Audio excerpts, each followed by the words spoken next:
And guess what? Because there are two little hooks on this little plastic device, I could hang two t-shirts. Almost finished, and you realize you have a big lump there. What the heck is this? Laundry days can be hectic, but I do not mind laundry days. It's kind of relaxing for me. I do my laundry daily. Early in the mornings, I do my laundry. I don't do my laundry during the day. And I tell my kids, don't do laundry in the height of the day when everyone else is using them. So I do them very early in the morning, get up early, don't do it peak hours. I do my laundry like 5 a.m. because I'm an early bird, okay? But I want to show you some of the things that you could use to make things easier. For instance,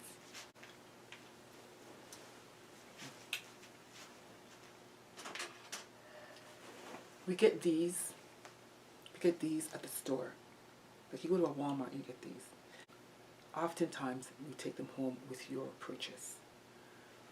These are really great because they have the little clasp, as you can see, and why throw them out? So if you take them home, don't chuck them, right? Use them for this. Just like that. You can pull it. And then I'm just going to hang it up. Here's one of the hooks we just installed. And I am just going to stick this right in. You hang it up. So, see? Don't throw them away. When you finish, you just place it back up there. Or just put it in the basket and keep them there until you're ready to use it again. Rope and hook clothesline in the basement. After a while, loose hooks caused weak and drooping rope, which then caused all the clothes to slip together into the center of the rope, as you can see here. This is coming down. I'm so glad I took them down, and I can still reuse the cord for something else in the future. Okay, so that's that. Okay, so these are cup hooks, and they come in different sizes actually. So I have two sizes here. This one is thinner, this one is thicker. Thicker necks of the hangers, you might find it hangs a lot easier on this one rather than this one. Okay? This particular size here is thinner, but it holds a larger hanger. Okay, and it holds it well. Right, it goes right in. But if I were to put it in, say, this one here beside it, it doesn't fit it as well. You see, it doesn't anchor right in. You can leave it on, but it's not secure. Grab a drill bit and a hook. Make sure that your drill bit is slightly smaller than the threads of your hook. Now pre-drill your holes. Now manually twist the hooks into the holes.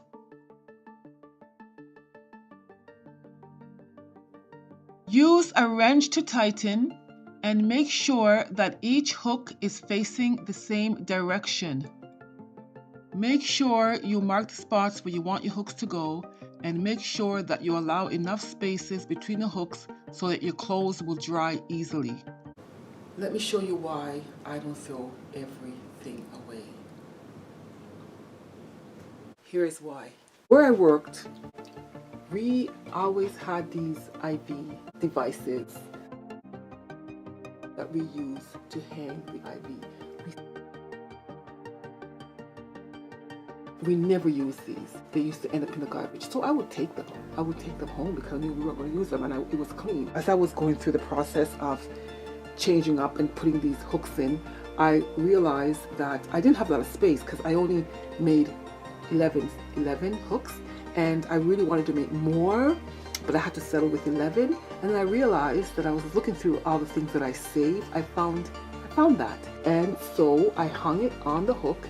And guess what? Because there are two little hooks on this little plastic device, I could hang two t-shirts.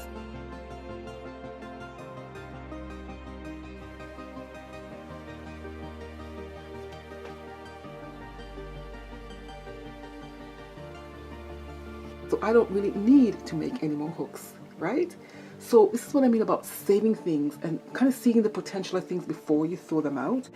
So many things are useful. I have quite a bit that I had saved over the years. Don't tell them. I'm so happy that I saved them. I've made good use of it. And so if I wanted to, I could have it attach another one on that one and hang more, right? So that's pretty good, right? So don't throw everything away.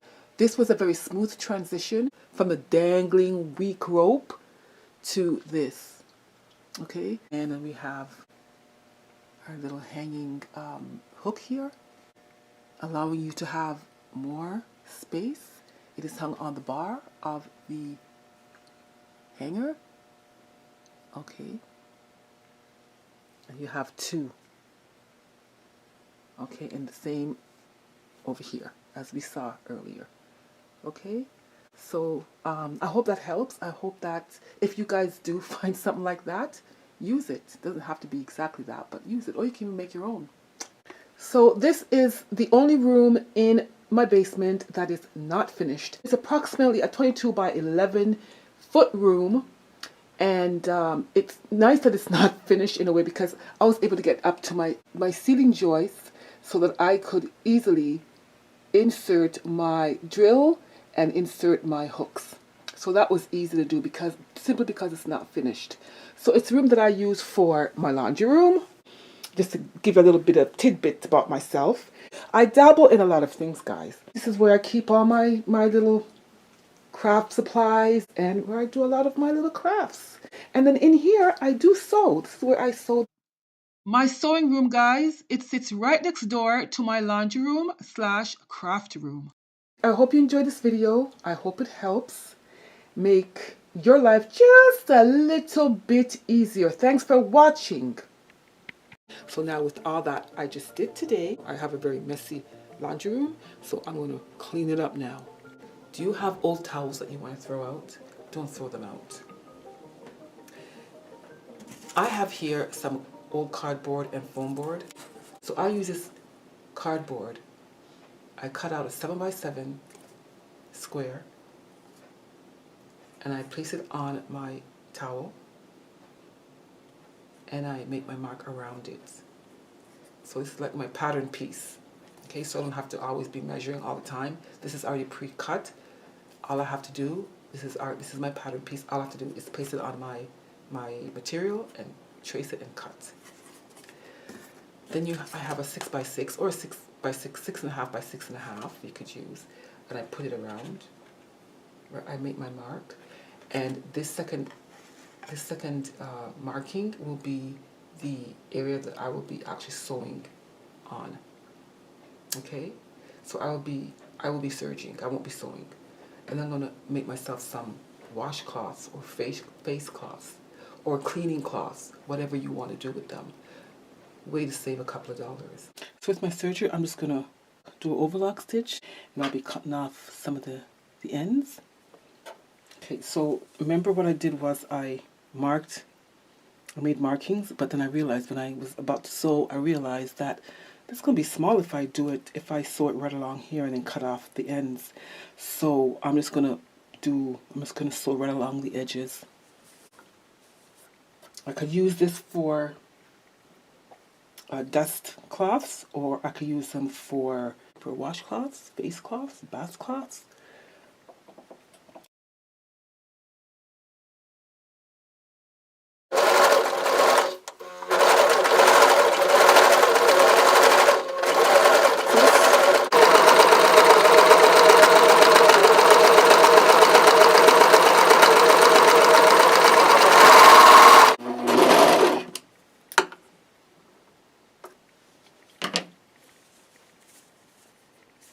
Because it's crossed over each corner, I don't have to worry about tucking these in because I think it's pretty much locked in. So now I have a cloth. So like I said, because I sewed right across, I'm not going to weave this back into the stitching. You could, and I'll show you how if you've never seen that before. So I have this doll needle. I guess they call it a doll needle because this is a needle, the kind of needle that you use when you're making dolls, sewing, stitching the parts of a doll. Those big, huge needles. When you finish your overlock stitch, these are your thread tails. So what I do is, it's a long one.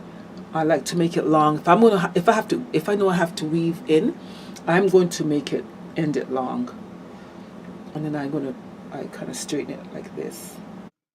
I make a loop to thread into the eye of the needle, and I insert this loop into the eye.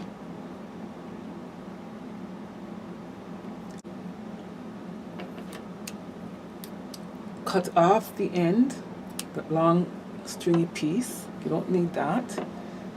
And then you're just going to weave it in carefully.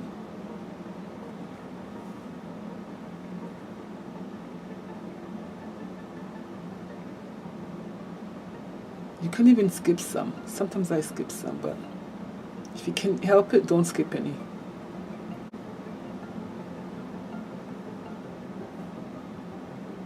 This is a disclaimer. I do not profess to be an expert. I'm just showing you how I was taught by watching other videos. Okay, and you make sure that this is not twisted. Make sure it's not twisted. Okay, it's just like that. And you're just going to pull. And this is going to take it up. See? And you could take it up further if you wanted to, way as far as you wanted to. But I'm going to stop there. And then you just cut.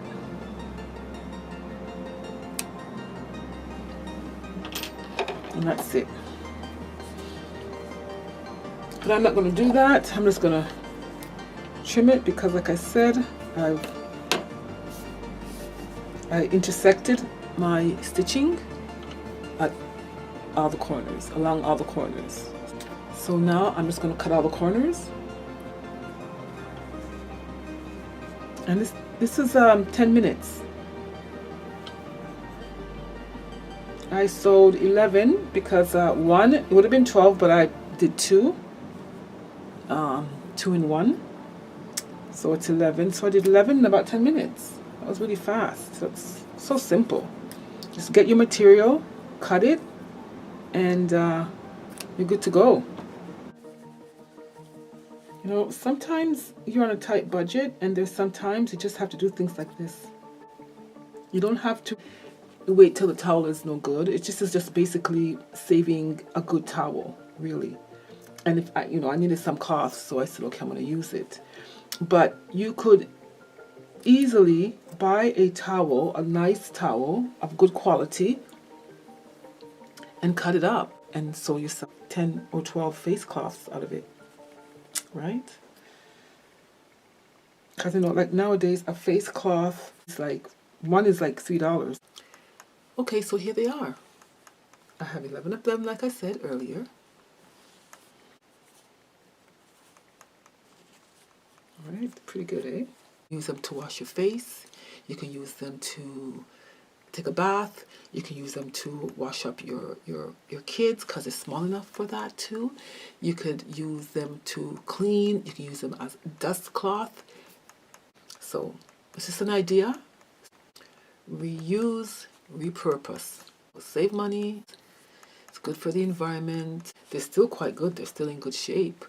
So why not, right?